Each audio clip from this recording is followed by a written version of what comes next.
Hope they get what they want. I just want you.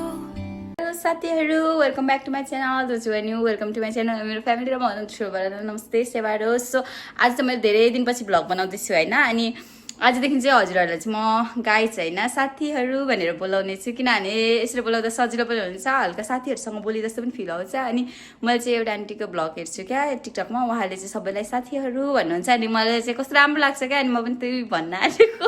So आजदेखि चाहिँ म हजुरहरुलाई साथी हो भन्छु है, कन्फ्युज नहुनु. अनि अहिले चाहिँ मेरो फाइनली छुट्टी भयो हैन, भर्खर कामबाट आएको हो. अनि आज चाहिँ शनिबार हो, अनि म चाहिँ समीक्षाकोमा जान आँटेको क्या. अनि हल्का चाहिँ Q&A गर्न आँटेको छु यो भिडियोको सुरुमा. अब हल्का मेकअपहरु गर्दाखेरि म रेडी भएर जानुपर्ने हुन्छ. Q&A चाहिँ के हो भन्दा चाहिँ कमेन्टमा हल्का क्वेशनहरु सोध्नु भएको, त्यसकै आन्सर दिन आँटेको. अनि त्यसपछि चाहिँ म समीक्षाकोमा जान्छु. अनि यो भ्लगमा चाहिँ Q&A प्लस समीक्षाकोमा गएको होल भिडियो हुन आँटेको छ. अनि समीक्षाकोमा नगएको चाहिँ म कम्तीमा पनि 6-7 महिना हुन आँटिसक्यो क्या. खै किन नजुरेको हो, नजिकै छ क्या, 1 घण्टाको बाटो छ क्या. त्यही पनि खै कस्तो हुन्छ नि, केही कामले जुर्दैन क्या. अनि बल्ल बल्ल कराएर आऊ के आऊ भनेर आज चाहिँ जान आँटेको. उसले मोमो बनाउने अरे, अनि दिदीहरूलाई पनि भेट्ने त्यहाँ. अनि सो साथीहरू अब चाहिँ म रेडी हुनुपर्ने हुन्छ, किनभने मलाई ढिलो हुन्छ. फेरि गाडी चाहिँ 6:40 को छ, अनि अहिले भनेको 5:30 भइसक्यो होला. अब म रेडी हुनुपर्ने हुन्छ. सुरुमा हल्का फ्रेस हुनुपर्ने हुन्छ. अनि म रेडी हुन्छु, हल्का मेकअपहरु. अनि हजुरलाई चाहिँ मेकअप गर्दै म Q&A को एन्सरहरु दिन्छु. अब चाहिँ म मेकअप गर्नुपर्ने हुन्छ, छिटो रेडी हुनुपर्ने हुन्छ. अनि साथी चाहिँ म तपाईहरुलाई क्वेशनको एन्सर दिन आँटेको. अनि आजको पहिलो क्वेशन चाहिँ के रहेको छ भने, मेडिकल चेकअप गर्दा चाहिँ के हुन्छ दिदी भनेर चाहिँ मलाई धेरैजनाले सोध्नुहुन्छ क्या. मैले कतिचोटि रिप्लाई दिएको छु र पनि फेरि सोध्नुहुन्छ क्या यो क्वेशन चाहिँ.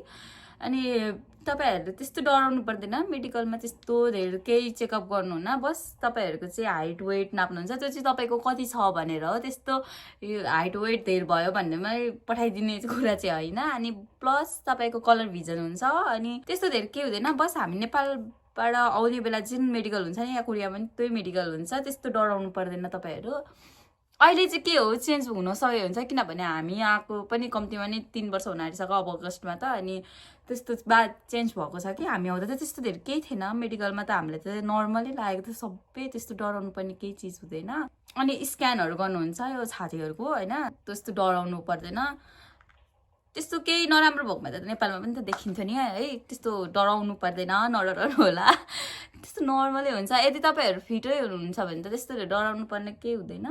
अनि अर्को क्वेशन भनेको चाहिँ मलाई चाहिँ नि धेरैजनाले सोध्नु भएको चाहिँ नि, मेनुमा कुन सेक्टरमा तपाईले चुज गर्नुभएको भनेर है. मैले चाहिँ त्यस्तो मजाले मलाई याद छैन नि त, किनभने 3 वर्ष हुन आँटिसक्यो हैन. अनि फर्म भरेको त झन् जोडो भने त एक्जाम दिनेसँग जोड भने त 4 वर्ष हुन आँटिसक्यो. त्यस्तो धेरै चाहिँ थाहा छैन. मैले चाहिँ फर्म भर्दाखेरि कुन सेक्टरमा भनेर चाहिँ टेक्सटाइलकोमा गरेको थिएँ, अनि फुड प्रोडक्टमा. अनि एउटा के थियो मैले त्यो चाहिँ बिर्सेँ. अनि मेरो चाहिँ फुडमा परेको थियो. अनि अरू त मैले सबै बिर्सेँ क्या, किनभने धेरै भयो नि त टाइम. अनि टेक्सटाइल र फुड प्रोडक्ट चाहिँ मलाई याद छ, अरू चाहिँ थाहा भयो. एउटा चाहिँ के थियो त्यो मैले बिर्सेँ. त्यो पनि मलाई चाहिँ सरले तिमी केटी हो, केटीहरूलाई अलिक गाह्रो हुन्छ अरू कामहरू, यो चाहिँ चुज गर भनेर भनिदिनु भएको थियो अलरेडी. अनि मैले चाहिँ त्यही भएर त्यही चुज गरेको थिएँ. अर्को धेरै क्वेसन आउने भनेको तपाईँको स्यालेरी कति हो है.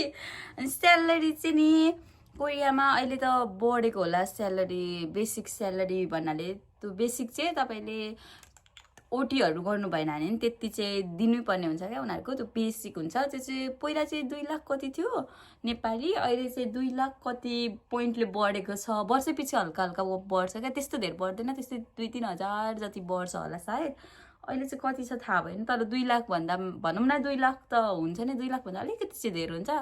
बेसिक हो त्यो चाहिँ. तपाईहरुको कोरियामा तपाईले जहाँ हुनुहुन्छ, मेनु एग्रीको चाहिँ मलाई थाहा भएन, एग्रीको पनि सेम होला. तर यदि मेनुमा हुनुहुन्छ भने चाहिँ तपाईको ओटीहरू अनि शनिबार रातो बिदाहरूमा काम भएन भने 2 लाख चाहिँ बेसिक दिनै पर्छ क्या. कम्पनीले दिन्छ नि 2 लाख चाहिँ पाक्छ भनौँ न. त्यो 2 लाख कति हो मैले एक्ज्याक्ट थाहा भएन, बिर्सेँ. दाइहरूले भन्दाखेरि याद गरेको थिएँ, फेरि बिर्सेँ. 2 लाख चाहिँ आउँछ. अनि तपाईहरुको ओटीहरू रातो बिदाहरूमा काम भयो भने अलिक धेरै आउँछ. हाम्रोमा चाहिँ शनिबार कहिले छुट्टी हुँदैन, त्यही भएर अलिक धेरै आउँछ. अनि प्लस कहिले रातो बिदामा पनि हुन्छ, अनि ओटी पनि हुन्छ, त्यही भएर अलिक आउँछ. अनि स्यालेरी यति नै आउँछ भन्नु चाहिँ मिल्दैन, किनभने कहिले धेरै आउँछ कहिले थोरै आउँछ क्या. अनि हाम्रोमा चाहिँ जाडो महिनामा अलिक काम चल्दैन नि त. अनि अहिले चाहिँ जाडो महिनामा हल्का कमै आउँछ. कम भन्नाले नि त्यस्तो कम होइन, बस हाम्रो गर्मी महिनाहरू भन्दा जाडो महिनामा चाहिँ अलिक थोरै काम हुन्छ क्या. अनि त्यही भएर त्यस्तो धेरै हुँदैन. यति चाहिँ ढुक्क भएर बुझ्नुहोस् कि 2 लाख चाहिँ आउँछ बेसिक तपाईँहरूको यदि कम्पनीमा त्यस्तो धेरै काम पनि चलेन भने। अनि तर फेरि कुनै कुनै कम्पनीको चाहिँ के हुन्छ भने तपाईँहरूलाई खाना अनि घर भाडाहरू माग्न सक्नुहुन्छ। हाम्रो चाहिँ घर भाडा चाहिँ लिँदैनन्, बस खाना चाहिँ बिहानको चाहिँ कम्पनीले दिनुहुन्छ, बेलुकाको चाहिँ हामीले पकाएर खान्छौँ 3जना मिलेर, त्यस्तो धेरै खर्च हुँदैन। तर कोही कोहीको चाहिँ खानाहरूको पनि काट्दो रहेछ अनि प्लस बस्नेको रुम भाडाहरू पनि काट्नु हुँदो रहेछ। त्यस्तो भयो भने चाहिँ हल्का गाह्रो नै हुन्छ। त्यो चाहिँ कम्पनी खेयाक्सम्म हुन्छ होला, त्यो हाम्रो त्यो हुन्छ नि कन्ट्र्याक्ट पेपरहरूमा हुन्छ होला, तपाईँहरूले चेक गर्न सक्नुहुन्छ। तपाईँहरूको इस्युहरू भयो भने एलसी आयो भने त्यहाँ हेर्नु सक्नुहुन्छ तपाईँहरूले। सो अनि तपाईँहरू 2 लाख चाहिँ मजाले बस्छ क्या गाई, तपाईँहरू टेन्सन नलिनु होला। 2 लाख चाहिँ कोरियामा चाहिँ 2 लाख चाहिँ बेसिक नै हो क्या। कम्पनीले मलाई जहाँसम्म लाग्छ दिनै पर्छ, त्यो चाहिँ मन्थली स्यालेरी 2 लाख चाहिँ बेसिक हो। अनि ओटी रातो बिदार अनि शनिबारहरू काम भयो भने चाहिँ झन् राम्रो स्यालेरी आउँछ। मान्छेहरूको त कति हुन्छ नि, कोही कोही त 3-4 लाख हुन्छ होइन। हाम्रो पनि घरिघरि चाहिँ त्यति 4 लाख चाहिँ पुग्दैन, त्यति नै हुन्छ घरिघरि चाहिँ। पहिला नेपालमा हुँदाखेरि 2 लाख कमिन्छ र लाग्थ्यो क्या है। अनि म यस्तो पनि लाग्थ्यो 2 लाख भन्थ्यो सबैले। अनि हाम्रो बाबाको कम्पनीमा काम नचल्दा 2 लाख पनि कमाउँदिनँ कि जस्तो लाग्छ। तर यसो अहिले आएर बुझ्दाखेरि चाहिँ कम्पनीलाई बेसिक काम 8 घन्टा मात्रै गरेको पनि 1 महिनाको 2 लाख चाहिँ दिन्छ है। कोरियन ल्याङ्ग्वेज कसरी सिक्नुभयो भन्नुहुन्छ है मलाई धेरै। मैले चाहिँ इन्स्टिट्युट गएको थिएँ। हाम्रो इन्स्टिट्युट चाहिँ मेरो घरदेखि नजिकै छ, पथ्रीको पारङ्गामा परेको थिएँ। अनि त्यहाँ चाहिँ एकदम राम्रो पढाउनुहुन्छ सरले। अनि मैले चाहिँ एकैचोटिमा पास, हाम्रो पारङ्गामा चाहिँ एकदम राम्रो पढाउनुहुन्छ क्या। अहिले चाहिँ कति धेरै फेमस भएको छ क्या। त्यो हामी पहिला पढ्दाखेरि चाहिँ 2टा मात्रै थियो त्यो इन्स्टिट्युट। अनि अहिले चाहिँ ब्रान्चहरू यति धेरै छ, धरानमा पनि होला, बिर्तामोड कि विराटनगर काका पनि खै कता कता धेरै छ हौ। सरले अस्ति हाल्दाखेरि देखेको थिएँ मैले पोस्टहरूमा। अनि त्यति बेला सर हाम्रोमा चाहिँ कसरी त्यो त्यति धेरै राम्रो भयो भने चाहिँ हाम्रो चाहिँ त्यहाँ सरले राम्रो पढाउनुहुन्छ क्या। अनि हाम्रो ब्याचको चाहिँ म्याक्सिमम स्टुडेन्टहरू एकैचोटिमा पास भएको क्या भन्नाले हामीले को आएको यार। हाम्रो चाहिँ अझै भ्लग बनाउँछ। हाम्रो ब्याचको चाहिँ लाज लाग्दो रहेछ ए हो। हाम्रो ब्याचको चाहिँ हामी सँगै पढेको साथीहरू चाहिँ एकैचोटिमा पास गरेर धेरै छौँ क्या। हुन्छ नि हामीले सामान किन्नु ल्याइसक्यो हेर्नु, हाम्रो हप्ताभरको सामान चाहिँ यति धेरै हुन्छ। म समीक्षाकोमा जान आँटेको नि त, त्यही भएर यिनीहरू मारिरहेको थियो। हाम्रो चाहिँ पारङ्गाको 2000 कतिको पो बिर्सिसक्यो। हामी चाहिँ जुन हाम्रो सँगै पढेको ब्याचहरूमा चाहिँ नि म्याक्सिमम साथीहरू पास भएको थियौँ क्या। म पनि हाम्रो चाहिँ एकैचोटिमा पास भएको थियौँ, त्यही भएर पनि धेरै फेमस भएको थियो क्या हाम्रो इन्स्टिट्युट। अनि अहिले चाहिँ एकदम धेरै ठाउँमा ब्रान्चहरू खोल्नु भएको रहेछ। सरले पोस्टहरू हालिराख्नु भएको हुन्छ। अनि म चाहिँ लाइक गरिदिन्छु। अर्को क्वेसन, मेरो चाहिँ नेपाल कता हो घर भनेर सोध्नु भएको छ है कतिजनाले। अनि मेरो चाहिँ नेपाल घर मैले अर्को भ्लगमा नि भनेको चाहिँ मोरङ हो। मोरङको घरै जानु हुँदैन र मेरो मोरङको बङ्गलाबारीमा हो। ए म त देखिन लायक छैन। ला एउटा क्वेसन त कस्तो आएको दिदी, हजुर कति केजीको हो र कति क्युट हो अरे होला। म त कति केजीको नेपालदेखि आउँदा 46 थिएँ, अहिले त मोटाएर म कति भएको छु होला हौ। म अहिले त 50 पुगेँ कि। हेर न त्यहाँ यिनीहरू मेरो भिडियो। मलाई बोल्न लाज लाग्दैन त, केटाकेटी हो। सुन्नु न, मलाई अनि धेरैजनाले चाहिँ तपाईँको भ्लगहरू किन ढिलो आउनु थाल्यो भनेर भन्नुहुन्छ है। अरे म हल्का घुम्न नपाएर। सो अर्को क्वेसन चाहिँ रहेको छ, म आजकल भ्लग किन ढिलो हाल्छु भनेर धेरैजनाले सोध्नु भएको थियो है। हाम्रो चाहिँ अस्ति एकदम काम चलेको थियो नि त, त्यही भएर घुम्न पाइनँ। अनि घुम्न नपाएपछि भ्लग बनाउनु पनि पाउँदैन। अनि प्लस मेरो त्यो बिजनेस स्टार्ट गरेको थियो नि त, अनि त्यसले गर्दा पनि हल्का बिजी भएको थिएँ। अब चाहिँ रेगुलर आउँछ, धेरै नडराउनु होला। मनिका इज ब्याक हो कि ओ माई गड। अनि ओइ तर मेरो कस्तो राम्रो थियो दिदी, कहाँ हरायो नि मेरो आइब्रो हरायो। मेरो जहिले हराउँछ क्या चिप पनि भएको। सो गाइस मलाई चाहिँ आइब्रो कोर्न आउँदैन। मेरो चाहिँ यति नै हो क्या नर्मल, योभन्दा धेरै कोर्नु हुँदैन, फेरि मलाई एलियन जस्तो देखिन्छ। मलाई त्यस्तो ट्याटु गर्नु मन लाग्छ क्या यसको, तर अलिक सोच्दैछु, यति छिटो डिसिजन लिनु हुँदैन। सो गाइज अनि अर्को क्वेसन चाहिँ सो गाइज अर्को क्वेसनतिर जाऊँ होला। तिम्रो मोबाइल मलाई के थाहा बहिनी, सबैले मलाई क्वेसन मात्रै सोध्नु हो भने यहाँ पनि क्वेसनको एन्सर दिएछ अझै तिमी आएर मलाई। मेरो मोबाइल कहाँ गयो अरे थियो होइन, ठिकै छ। मेरो हाइट पनि सोध्नु भएको रहेछ, मेरो हाइट चाहिँ 5'3" हो। के हो मलाई त हाइट सोध्दै हुन्छ कि लुगा किनिदिनु आँट्नु भयो कि के पेन्टहरू नडराउनुहोस्, के हुँदैन। मलाई चाहिँ स्मल हुँदैन, एक्स्ट्रा स्मल र एक्स्ट्रा स्मलमा जुन पनि हुन्छ पेन्ट। स्मल पनि हुन्छ, हल्का लुज भयो भने लगाइदिन्छु। एकजना बहिनीले अस्तिदेखि बिटिएसको सबको च्यालेन्ज भन्दै हुनुहुन्थ्यो। त्यो चाहिँ खासमा मैले यसो बुझ्दाखेरि त्यो किचेनहरू हुन्छ नि, त्यो किचेन भयो अनि त्यो मर्सहरू सबै भयो नि, त्यसको भन्नुभएको होला। अलिक मेरो बजेट पुगेको छैन, कति एक्सपेन्सिभ पर्छ अब त बिटिएसको। अलिक पर्खिनु ल, अब गर्मी लागिन्जेलसम्म म हल्का सेभिङ गर्छु। नहाँस्नु है दिदी, त्यही त अलिक लाइक सब्सक्राइब सेयर गरिदिनु। युट्युबबाट पैसा होइन जिस्के जस्तो लाग्छ ल, मरहरू है बिटिएसको सबै लाइट स्टिकहरू सबै कति एक्सपेन्सिभ हुन्छ क्या। त्यो हुन्छ नि, धेरै एक्सपेन्सिभ हुन्छ, स्टिकरहरू पनि एक्सपेन्सिभै हुन्छ क्या। त्यही भएर पनि अनि अब त्यसको चाहिँ म अहिले चाहिँ म सौलतिर एक्लै जान पनि सिकेको छु नि त। त्यही भएर अब चाहिँ म गर्मी महिनामा जान्छु। जाडोमा चाहिँ हल्का गाह्रो हुन्छ नि त हिँड्न, किनभने एकदम हिउँ र बाहिर हावा चलेको हुन्छ। साथीहरू अब मनिकाले गर्मीमा गर्छ बिटिएसको सपिङहरूको च्यालेन्ज, किनभने अहिले मनिका दिदीसँग हल्का त्यस्तो बजेट पनि छैन। अब अहिले कम्प्लिट भयो भने चाहिँ के दिने हो नि पुरस्कार। ओहो दिदीले पो आइडिया दिनुहुन्छ, के पुरस्कार दिने हो मलाई साथीहरू। अनि अब गर्मीमा जाडोमा चाहिँ हिँड्न गाह्रो हुन्छ क्या है, कस्तो हावा एकदम चिसो हावा अनि प्लस स्नोफलहरू हुन्छ नि त। अनि त्यही भएर अनि मजा पनि आउँदैन जाडोमा त, त्यस्तो हुन्छ नि यत्रो ज्याकेट ओढेर हिँडिराख्नु। अनि अब गर्मीमा है। अनि अर्को क्वेसन छ सिबिएस फुड, कस्तो लाजो लाग्छ दिदीको छेउमा पढेर। अनि अर्को क्वेसन छ सिबिएस फुड च्यालेन्ज गर्न दिदी भन्नुभएको। अनि त्यो पनि धेरै क्वेसन आएको छ है, अनि रिक्वेस्ट आएको छ त्यो चाहिँ धेरै। अनि म अब गर्छु त्यो कलर च्यालेन्ज भन्दै हुनुहुन्थ्यो, त्यो पनि म गर्छु। किनभने मैले चाहिँ अहिले जाडोमा हुँदैन नि त, जाडोमा अब कस्तो हुन्छ भने पहिलो कलरको ज्याकेट पहिलो कलरको पेन्ट लगाएर हिँड्नु त कस्तो पागल भन्छ नि त मलाई। त्यही भएर अब पर्खिनु होला, गर्मी भन्दा पनि अरू कलरहरू मिल्नेहरू चाहिँ म गर्छु। अलिक अब पहिलोहरू त यसो सुटहरू राम्रो देखिन्छ अनि जामाहरू राम्रो देखिन्छ नि त।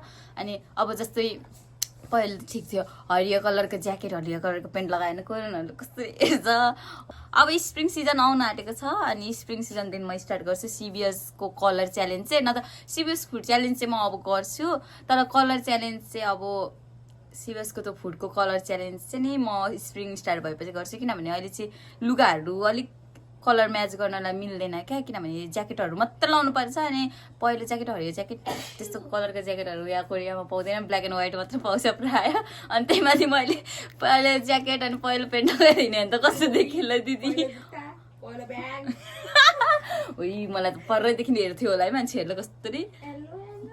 कोरियनहरू चाहिँ अलिक धेरै कलरफुल मन पराउँदैन क्या। अनि अब स्प्रिङ सिजनहरूमा त यसो सिम्पल जामाहरू लगाएर पहिल्यै कलरको लाउँदा मिल्छ नि त। अनि त्यही भएर अनि म सिबिएस फुड च्यालेन्जहरू चाहिँ गर्छु। अब जस्तै भयो 24 आवर्स सिबिएस फुड ओन्ली भनेर, नत्र भने यति रुपियाँमा कति खाने, त्यस्तो च्यालेन्जहरू चाहिँ म गर्छु। अलिक बिस्तारै आउँदैछ, पर्खिनु होला। अन्त अब त मनिकाको नन स्टप आउँछ क्या। अनि मलाई इपिएसमा राम्रो हुन्छ कि स्टुडेन्टमा भनेर पनि धेरैजना सोध्नुहुन्छ, त्यो चाहिँ आफ्नो आफ्नो ओपिनियन हो होइन दिदी। किनभने स्टुडेन्टमा उनीहरू पनि कमाइरहेछ, वर्किङमा उनीहरू पनि कमाइरहेको छ। तर अब तपाईँहरू पढेर पनि काम गर्न दुईवटा एकैचोटि सक्नुहुन्छ भने चाहिँ स्टुडेन्ट आउनु, सक्नुहुन्न भने चाहिँ नआउनु होला। किनभने एकदम स्ट्रेस हुन्छ। म चाहिँ सक्दिनँ, पढ्दै काम गर्नु पर्यो भने त म त डिप्रेसनमा गएर गाइस यो आँखा त कालो कालो भएर म त बिहोस हुन्छ। म चाहिँ सक्दिनँ जस्तो लाग्छ है, किनभने हामीलाई यो 8 घन्टामा त घरिघरि ओटी थपिदियो भने कस्तो हुन्छ होइन दि, एकदम जिउहरू गल्छ होइन। अनि स्टुडेन्टमा चाहिँ आउँदा हुन्छ, तर तपाईँले चाहिँ एकदम स्ट्रगल गर्नु पर्यो। सुरुमा त स्ट्रगल, किनभने हल्का ऋणहरू तिर्नुपर्ने हुन्छ, त्यति बेला स्ट्रगल गर्नुपर्ने हुन्छ। अनि ऋणहरूको लागि काम त गर्नै पर्यो, अनि प्लस आफ्नो फीहरू तिर्नुपर्ने हुन्छ। त्यसको लागि स्ट्रङ अलिक मेन्टल पावर अलिक डह्रो हुनेहरूले चाहिँ स्टुडेन्ट फिजिकल्ली त त्यस्तो गाह्रो काम त लाउँदैन, तर कोही पर्छ है। त्यही त निन्द्रै नसुती हिँडेको हुन्छ कोही कस्तो सोच्दा त डर लाग्छ मलाई। नाइट सिफ्ट है, नाइट सिफ्ट कति गाह्रो हुन्छ नि। म त हामीले त डेमै गर्दा त झुलिन्छ, नाइट गर्नुलाई कति गाह्रो हुन्छ। त्यस्तो नडराउनु होला, स्टुडेन्टमा सक्नुहुन्छ भने आउनु होला, पछि फ्युचर राम्रो हुन्छ। तर अब हामी जस्तै एकछिन कमाएर घर जाइहाल्ने भने चाहिँ आउँदा हुन्छ वर्किङमा। म चाहिँ यस्तो बारेमा केही सल्लाह दिन सक्दिनँ, त्यो चाहिँ आफ्नो आफ्नो हो, आफ्नो आफ्नो ड्रिम हुन्छ। मैले चाहिँ पढ्दै सँगै काम गर्न सक्दिनँ जस्तै लागेर हो। अनि सक्नु धेरैजनाले आफ्नो ड्रिमको लागि त मान्छेले जे पनि गर्छ होइन। सक्नुहुन्छ भने आउनु होला, किनभने मैले अब धेरै गाह्रो हुन्छ नआउनु भने तपाईँहरूलाई कस्तो अब मोटिभेसनको साटो झन् डिमोटिभेट हुन्छ। त्यही भएर सक्नु, मान्छेहरूले सकिरहेको छ होइन, गरिरहेको छ, तपाईँहरू पनि सकिहाल्नुहुन्छ नि। म चाहिँ अलिक अल्छीमा पर्छु क्या, हल्का अल्छीमै पर्छु। त्यही भएर त भिडियो बनाउँदैन भन्नु अरे, त्यही भएर हो त। घरिघरि कस्तो जिउहरू गलेको हुन्छ नि त, अनि त्यही भएर भिडियो बनाउन एडिट गर्न भ्याइँदैन क्या, हल्का अल्छी नै छु म। धेरैले आएर गरिरहेको छ, तपाईँहरूले पनि सक्नुहुन्छ हौ, गर्नु ट्राई गर्नुभयो भने। मैले पनि ट्राई गरेको भए सक्थेँ होला, सुरुमै हार खाएँ क्या मैले। कसैले मोटिभेट गर्ने पनि मेरो मान्छे थिएन नि त, त्यही भएर मान्छे त हो काम गरेर मर्दैन भन्नुहुन्छ नि बोजूहरूले, त्यही हो। जस्तो काम गरे हामीले पनि 7 बजेसम्म काम गरेर होइन, 40 मिनट रेस्टको हुँदा त गरेर मरिनँ त। सकिन्छ गर्नु भने। मेरो चाहिँ त्यति बेला मोटिभेसन दिने मान्छेहरू थिएन क्या, सबै हुन्छ नि डर देखाउने मात्रै थिएँ। अनि त्यही भएर म चाहिँ अझै मलाई के मेन चाहिँ के भनिदिएको थियो भने, कोइरालामा आउनुलाई त धेरै पैसा लाग्दैन रहेछ नि त स्टुडेन्टमा होइन दि, 7-8 लाखमा पनि हुने रहेछ क्या हाम्रो पालोमा त त्यति बेला त। अहिले चाहिँ कति छ थाहा छैन मलाई चाहिँ। यसो बुझ्दाखेरि मान्छेहरूले धेरैले कति भयो 20-30 लाख भनिदिनु भयो क्या। अनि 20-30 लाख त अलिक निकाल्न गाह्रै हुन्छ नि त, यसो तिर्न गाह्रो हुन्छ अरूभन्दा पनि होइन, ब्याजहरू धेरै पर्छ नि त। अनि त्यही भएर मैले चाहिँ त्यसमा हार पनि खाएको थिएँ सबैले। अनि गाह्रो हुन्छ भनेर हो क्या मेन त, न त मलाई स्टुडेन्टमा आउनु मन थियो। लास्टमा पछि आएपछि चाहिँ यताहरू साथीहरूको कोही मान्छेहरू आउँदा ओर्दा बुझ्दाखेरि त 7-8 लाख, धेरैमा 10 लाख खर्च हुने रहेछ है। कस्तो मलाई त्यही भएर कसैको कुराहरू सुनेर गाह्रो हुन्छ अरे जाँदिनँ भनेर नभन्नु होला। गाह्रो त हुन्छ तर हल्का मजा पनि आउँछ नि यार। यस्तो ठुलो ठाउँमा आफ्नो पैसा हुन्छ, ऋण तिरिन्जेल हो, ऋण तिरेपछि हल्का पोज कमाएपछि त कस्तो मजा पो हुन्छ त हौ। हामीलाई हेर्नु न भन्नु अरे होइन, तर हो स्यालेरी आएपछि मजै अर्को हुन्छ दिदी। तातो स्यालेरी आउँछ, एउटा के हुन्छ भने मनमा चाहिँ आफूले कमाएको भन्ने फिल हुन्छ क्या। अनि आफ्नो पैसा जस्तो गर्नु पनि हामीले त्यस्तो चाहिँ भएन कि। तर एउटा चाहिँ के हुन्छ भने घरिघरि चाहिँ घमण्ड त्यस्तो चाहिँ आउँदैन, किनभने हातैमा पैसा दिएको भए चाहिँ घमण्ड आउँथ्यो होला। हाम्रो चाहिँ ब्याङ्कमा आउँछ नि त, अनि आएको र नआएको पनि थाहा जस्तो हुँदैन। अनि मलाई चाहिँ कस्तो लाग्छ भने घरिघरि अब आफूले केही मन परेको चिजहरू किन्न सकिन्छ नि त, यसो जस्तो एक्सपेन्सिभ भए पनि मन नै पऱ्यो भने त किनिन्छ नि त।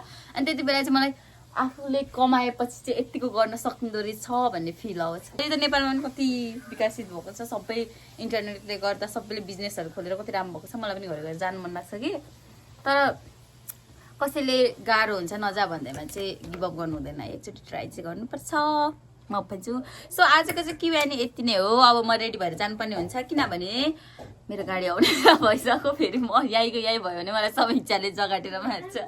अब हिजो कस्तो कराएको छ, म मासु किन्न जाँदैछु है, तिमी आउने कि नआउने, आउने कि नआउने भन्छ। अब आउँछु भनिसकेको छु, अनि भन के भन न ल आउँछु, न त म भोलि जाने प्लान थियो क्या मेरो। अनि आजको चाहिँ Q&A यति नै। तपाईँहरूको मनमा कुनै क्वेसनहरू छ भने चाहिँ यो भिडियोको कमेन्टमा भन्नु होला। म अर्को भिडियो बनाउनु चाहिँ फेरि नयाँ Q&A को यो भिडियोको कमेन्टमा गर्नु होला।